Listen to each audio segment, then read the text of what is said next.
الله الرحمن الرحيم. I'll start with the dua. نويت التعلم والتعليم والتذكر والتذكير والنفع والانتفاع والإفادة والاستفادة والحث على التمسك بكتاب الله وسنة رسوله صلى الله عليه وسلم والدعاء إلى الهدى والدلالة على الخير ابتغاء وجه الله ومرضاته وقربه وثوابه. I intend to study and teach, to take and give reminders, benefit and assistance, and to inspire myself and others to hold fast to the Book of Allah and the Sunnah of His Messenger sallallahu alaihi wasallam, to call to guidance and direct to goodness, seeking the countenance of Allah, His pleasure, nearness, and reward. Okay.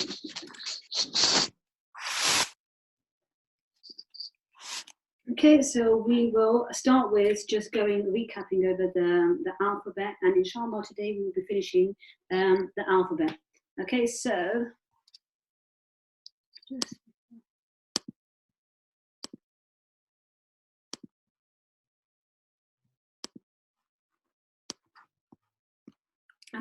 so let's start with Bismillahir Rahmanir Rahim. And so we're going through the alphabet once together.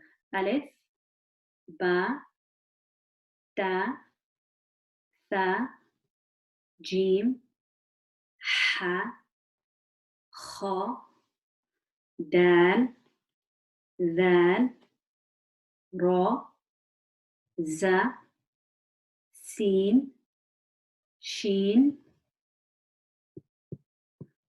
Sad, Dad, Dha, Ain, Ghain, Fa, Qaf, Kaf, Lam, Mim. Okay, and we stopped at Mim, I believe. Okay, so if someone can remind me of how many letters, firstly, are pronounced with sticking our tongue out. So how many letters do we stick our tongue out for? 3, well done. Okay, so if we were to give numbers to this, what number would be the first one? Yeah, number 4. Okay, and then the next one? I have to count it myself. So 1, 2, 3, 4, 5, 6, 7, 8, 9. Okay, so the Zal, and then the Dha. Okay, so 3 letters where we would stick our tongue out. And then the next question is for the Ha. Which part of the throat is the Ha pronounced from? The middle. Okay, well done. And what other letter is pronounced from the middle of the throat? Anyone remember what other letter is pronounced from the middle of the throat? The Ain. Yeah, well done. Okay, so the Ain is also pronounced from the middle of the throat. So there's 2 letters. Okay, where is the Kha pronounced from? Which part of the throat is the Kha pronounced from? The top, well done. And which letter is also pronounced from the top of the throat? The Ghain, well done. So the Ghain is also pronounced from the top of the throat. What else did we say? The Dad. Okay, so the side of my tongue should be touching which teeth? For the Dad. The molars. Yeah, well done. So for the Dad, I am pronouncing it with the side of my tongue touching my molar teeth. Okay, well done. And then for the Sad and the Sin, which part of the bottom teeth are the tip of my tongue touching? So remember, it's the tip of the tongue touching the something of the lower teeth. So the tips, yeah, so that's what I was looking for. The tips of the lower teeth, the Sin and the Sad. And also, I didn't actually mention it in one of the previous lessons, but the Za is the same thing. Okay, so the Za, Sin, and Sad are all pronounced where the tip of the tongue is touching the gums of the of the lower front teeth. Okay, so again, the Za, the Sin, the Sad are all pronounced by the tip of the tongue touching the tips of my lower teeth, okay, or of your lower teeth. Those are the 3 letters. The next question is with regards to the Qaf. Okay, so which part of the tongue did we say the Qaf is pronounced from? Can anyone remember? Remember the tongue? Is it from the back? Is it from the middle? Is it from the side? Or is it from the tip? From the back. Okay, so the qaf is actually pronounced from the back of the tongue. So remember how I said that, imagine this is your tongue. The back of your tongue is lifted up towards the soft part of the upper palate. Okay, and remember how we said that there's a bony bit on, as the roof of our mouth. There's a bony bit, and then there's a little small area that is soft, and that's what we're referring to when we're saying the back of the tongue is raised up towards the soft part of the upper palate. Okay, so don't worry, we'll be writing this out as official notes and so forth as the sessions go on, but just keep it in mind, it's the back of the throat. Back of the tongue, sorry, back of the tongue. Okay, the fa, what should the tips of my teeth be touching? Is it the dry part of my lip or is it the wet part of my lip? Is it the inner lip or the outer? Yeah, so it's the inner. Okay, so remember it's the inner. For the fa, I don't say fa, I say fa, fa. Okay, so it should go straight into the wet part of your lip. So that's the fa. What do we say about the meme? That when we're pronouncing the meme, do we press it like with the dry part of our lip, or do we press it with the wet part? Meme, meme. Do I say ma or do I say ma? Ma. Okay, so I use more of the dry part of my lip. Okay, in comparison to the ba, where I'm pronouncing it with the inner. Okay, so I would say ba, ba. Okay, so wet for that one, dry for that one. Okay, and that one is strongly pressed. This one is softly pressed. And then with the lam, can anyone remember what I mentioned about the lam? Remember how I said there's a misconception that with the lam, you pronounce it with the tip of your tongue, but rather it should be the fronted edge. Yeah, well done, Samira. Okay, is it Samira? Yeah, Samira. So it is the fronted edge of my tongue touching the gums of my upper front teeth. Can anyone remember what teeth I said? From which tooth to the other one? What type of tooth is it? The pointy ones. Okay, it's the canine. Okay, so remember we said the fronted edge of the tongue touching the gums of the upper front teeth from canine to canine. Yeah. Okay, and we're just going to continue on and finish it off today, inshallah. So the noon is nice and simple and easy. Okay, so when you say na, so don't learn it like noon. So sometimes I'll ask a student that if you where do you think that the noon is pronounced from, and they'll be thinking of it in the sense of noon, and they'll think, where am I pressing? But remember, when you're trying to figure out how you pronounce it, you put a fatha on it. Okay, so you would put a pretend fatha on it, so you would say na. You say na, na, and think to yourself, what am I touching? Or first of all, which part of my tongue am I using? Am I using the tip of my tongue? Am I using the side of my tongue, the back, or the middle? Na. What do you think I'm using?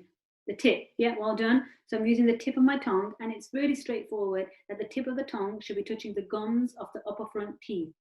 Okay, so I'm saying na, na. And in order for you to know whether it's the tip or the middle and so forth, remember, it's just what's touching another item. So as in terms of when you think na, it can't possibly be the middle, because that middle bit, the middle of your tongue, oh, that's literally like this bit here, like the middle bit, that's not touching those gums. So it's the tip of the tongue touching the tips, so the tip of the tongue touching the gums of the upper front teeth. Okay, the woe. Okay, so sometimes people find this letter hard. Okay, so the woe is pronounced by the circle of the lips. Okay, so it seems straightforward, but for some reason, some people pronounce it by putting their teeth into the lips. So they say it as va. It's not va. That's actually from the Urdu language. Okay, so as in Arabic, you circle the lips. So you would say wa, woo, we. Okay, so it's the circling of your lips. So the waw is circling of the lips. The her. Okay, so listen to how I say her. It's a very deep her. Okay, and it should actually be from which part of the throat? Does anyone know? So we said the ha from the middle, the kha from the top. So where do you think the ha is from? Not from the top.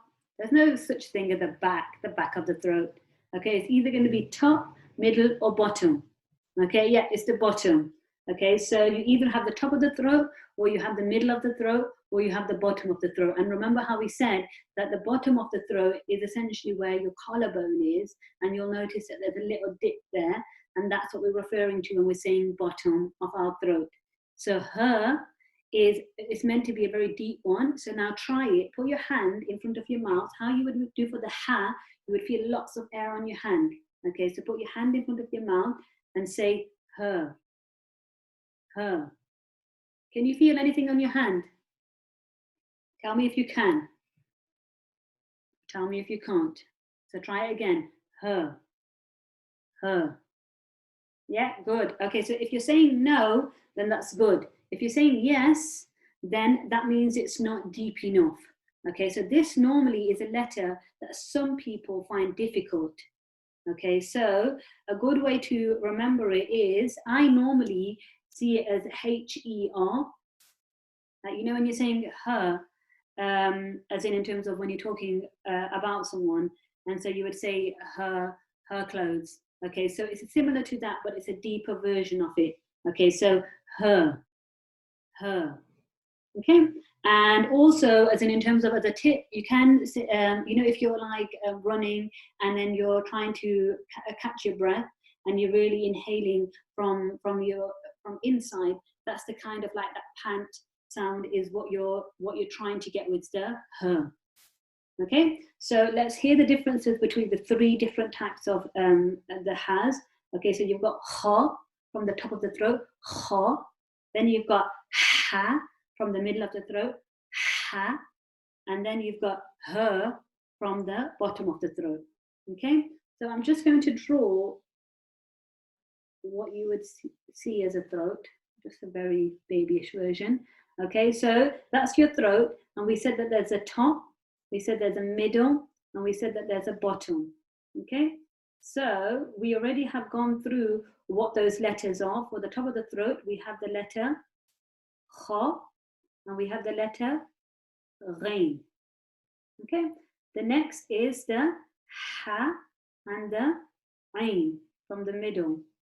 And then from the bottom, we have the her. And what other letter is it? Does anybody know? So her is one. What's the other letter? Okay, so it's actually this letter here. So either the equivalent of the alif or it's the hamza. Okay, why I say it's either that one or that one, because in reality, when you're reading the Quran, you will see the letter like this. Whenever you see an alif with a fatah on it, a kasra on it, or a dammatain on it, it's not actually an alif, but rather it's a hamza. Okay, so if you're hearing this for the first time, that might seem a little bit confusing. I'm just going to repeat it again, that whenever you see in the Quran an alif with a fatah on it, or a damma on it, or a kasra on it, so an a, e, u sound, or an, in, on sound, that letter is not classified as an alif, but rather it's classified as a hamza. Okay, and sometimes, in the Uthmani text, when you have two different types of scripts in the Quran, you have a Mughal text or you have an Uthmani text. So an Uthmani text is normally the one that you would find in Saudi Arabia and Turkey and so forth, and that is the version where you would be seeing the alif with a little hamza sitting on top of it, or the hamza sitting at the bottom of it. Okay, so the Uthmani text is, as I was saying, that it's the one that you would see in Saudi Arabia, or you would see in Turkey and so forth. So it's the Ottoman text. Whereas the Mughal text is the version that has been, or the script that is to aid those people that are not familiar with the Arabic language. So in the Asian subcontinent, like Pakistan and India and so forth, those are all the Mughal script. Okay, and essentially it's the same, it's the Quran is the same thing, but as in terms of just the way that it's written, it will be slightly different in terms of like the style of writing. And then also there'll be some added little squiggles and added little signs to help those that are not familiar with the recitation, which is why in a Mughal text, you would find there to be a lot more little signs, just because as in it's the idea that they need more help with regards to how to be able to have that flow, where to stop and where not to stop, and so forth. Whereas the Uthmani text is really what the Arabs would recite from, or the Turks. So as in terms of like that's it's a commonly used one. And so why I say Saudi Arabia is that those that go to Umrah, go on Hajj and so forth, they will find that the free Qur'ans or the Qur'ans that are accessible or the ones that are in the shop are normally the Uthmani texts. Okay, so if you're confused still as to which one is Mughal and which one is Uthmani, you're welcome to send me a message with your, with a picture of your Quran and to ask whether it's a Mughal or Uthmani. To be honest, it doesn't matter. Okay, why I'm just mentioning it at this point is that with an Uthmani text, you will find that Hamza sitting on top of the letter Alif, in some Qur'ans anyway, or it would be at the bottom to tell you it's an E sound, it would be at the top to tell you it's an U sound. But the idea is that with the throat, the bottom of the throat, the Hamza is the last one. Okay, so just to give you a better version, so if someone's asking what it looks like, it's very messy. I'll try and do a better version on another day.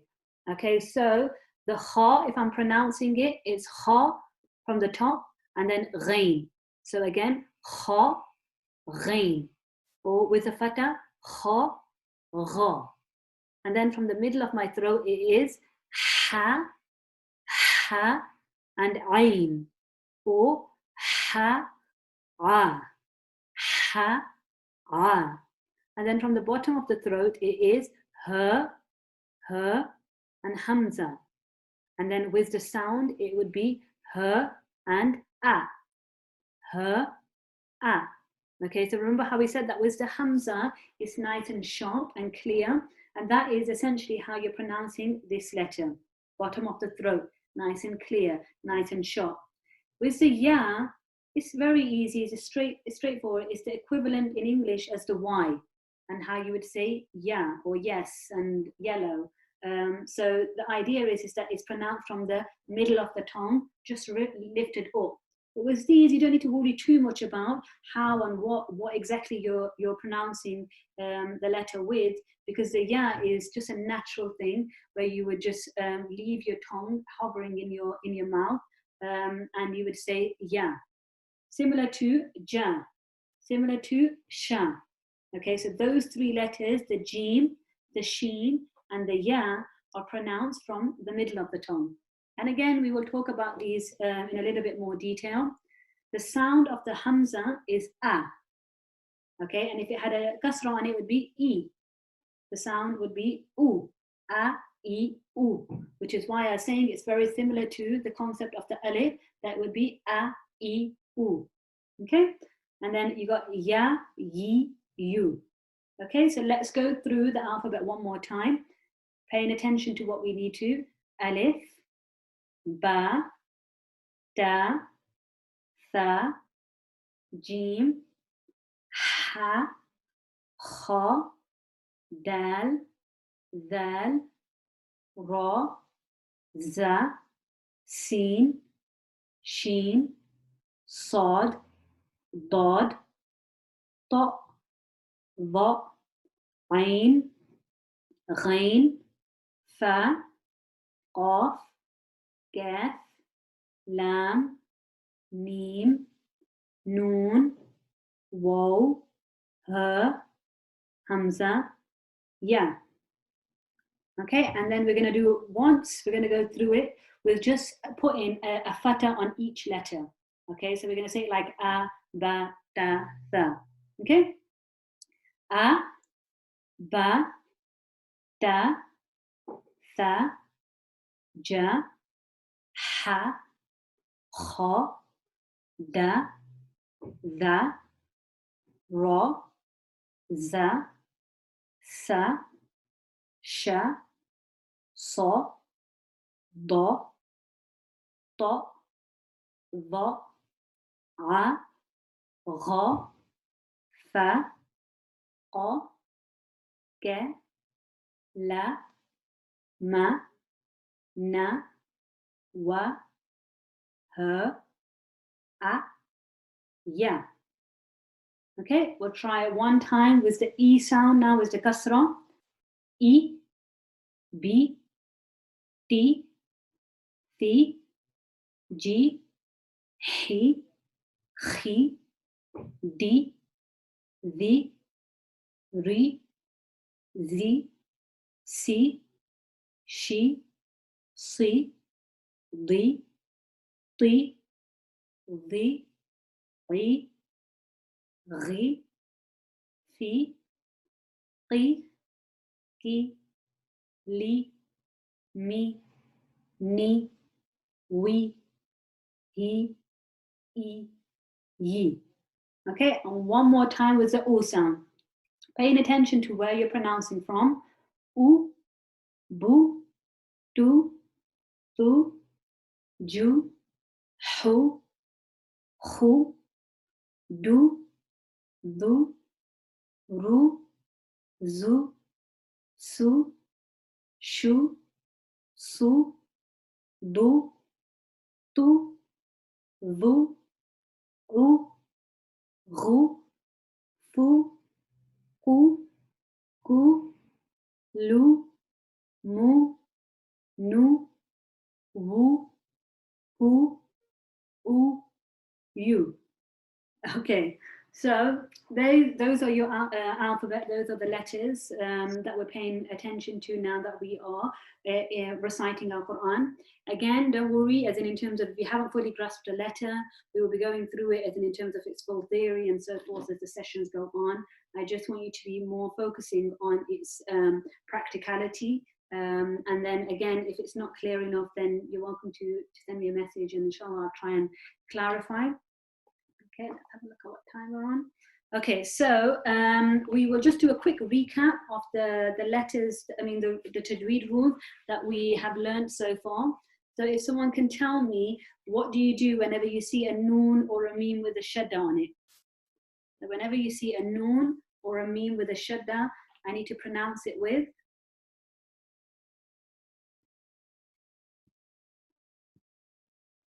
Gunna. Yeah, thank you. Okay, so whenever I see a noon or a meme with a shadda, I would pronounce it with gunna. So I would say as an, and so forth. Qalqala, somebody quickly tell me what does qalqala mean? It means an echo or a bounce. How many letters of qalqala are there? 5. Can someone tell me what they are? Qaf, ta, ba, jim, dal. Okay, and these letters, in order for them to have a bounce on it, they have to have a sukoon on them. Okay, so I would say aqa, ata, aba, aja, ada. Yeah, and then the next rule with regards to the name Allah. So we said that whenever you see the name of Allah, that it is either a case that I'm making that lam in the name of Allah heavy, or I'm making it light. Okay, so with the name of Allah, I'm either making it heavy or I'm making it light. If the letter before has a fatha or a dhamma, I would pronounce the lam in the name of Allah heavy. If it has a kasra, I would pronounce the lam in the name of Allah light. Okay, so I would either say it as wallah or wallah in comparison to willah. Okay, so there's a smile for when it's light, and then it's more of a rounded mouth for when it is heavy. Okay, and the rule that we learned yesterday, can someone tell me when you would make the ra heavy while I'm writing it? Pay attention. Heavy. How many times, firstly?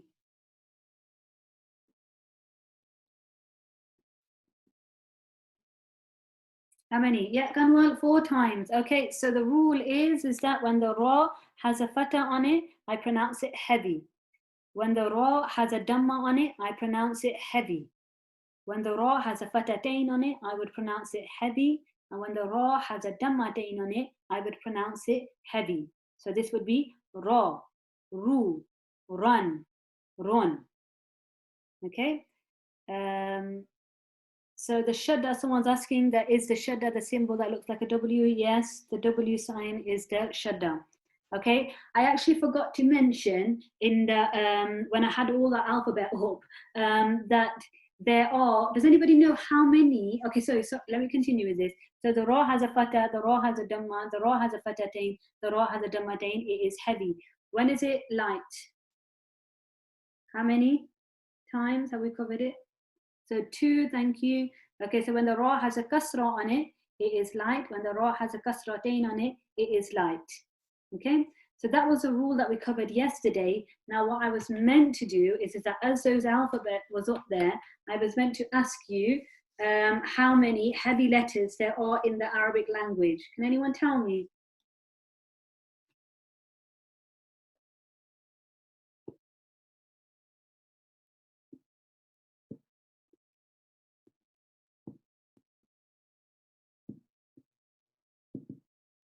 Okay, so no one's told me so far, but there are 7 heavy letters. Okay, so there's 7 heavy letters, and those are the kha, the sad, the dad, the ta, the, ghain, and qaf. We already kind of knew this, but as an official rule, you know that there are 7 heavy letters, those being the kha, the sad, the dad, ta, the, ghain, qaf. Okay, so remember to write this down somewhere, because I'll be asking you when we're going through certain surahs to find me the heavy letters. Now, what makes these different in comparison to the other letters is that whenever the ha, whenever you see it, whether it has a fatah on it, whether it has a kasra on it, whether it has a dhamma on it, it's always heavy. Okay, so it's always heavy. The same thing with the sad, whether it's with the fatah, dhamma, kasra, is heavy. Okay, and this applies to all 7 letters. Whereas the lam, you know, the one that we covered when we said the lam in the name of Allah, that's sometimes heavy, sometimes not. So we don't classify it as a heavy letter because there are conditions that relate to it. The same with the ra. You've learned that there are 4 times where it is heavy and 2 times when it is light so far. And so we wouldn't classify ra in its universal sense a heavy letter, but it is sometimes heavy and sometimes not. Whereas these 7 letters, regardless of what comes before, what comes after, what's on it, they're always heavy. Okay, so make sure you've written that down somewhere, these 7 heavy letters, okay, and the number 7 that you need to remember. Okay, and normally it's good for you to have it in a pattern, like we had qaf, ta, ba, jim, dan, because there are sometimes students that will kind of, when I would ask them what are the heavy letters, they're very hesitant, or they're trying to think, and they're trying to think about where it is on the alphabet and so forth. But it's better for you to be able to fluently say ha, sa, dad, ta, da, ghain, qaf. Okay, so learn it in this order: ha, sa, dad, ta, da, ghain, qaf.